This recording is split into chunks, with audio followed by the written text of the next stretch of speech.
Assalamualaikum. I'm your physics teacher from AR Meritorious Academy.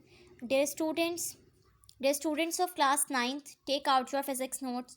Open chapter number 7. Mass of अर्थ तक हमारा chapter complete हो गया था. Centripetal acceleration की डेफिनेशन आप लोग अपने नोट्स में लिख लें, क्योंकि आपके पास सेंट्रीपिटल एक्सेलरेशन नोट्स में आपका गिवन नहीं है एंड आपके बोर्ड के सिलेबस में इंक्लूड है. सो आप ये डेफिनेशंस अपने नोट्स में लिख लें.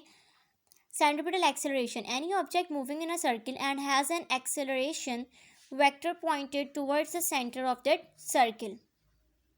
मीन्स कोई भी आपका ऑब्जेक्ट है जो कि सर्कुलर पाथ में मूव कर रहा है,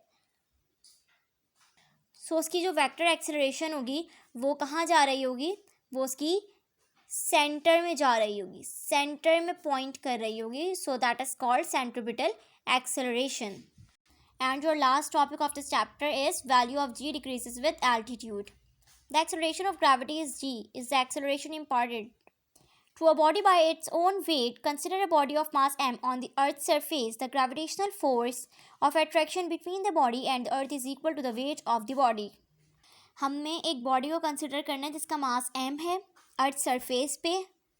The gravitational force of attraction between the body and the earth is equal to the weight of the body.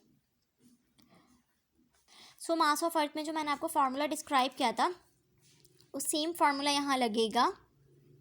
F is equal to W is equal to G M mass of Earth divided by R square. आपके पास 3 forms में दिया हुआ है.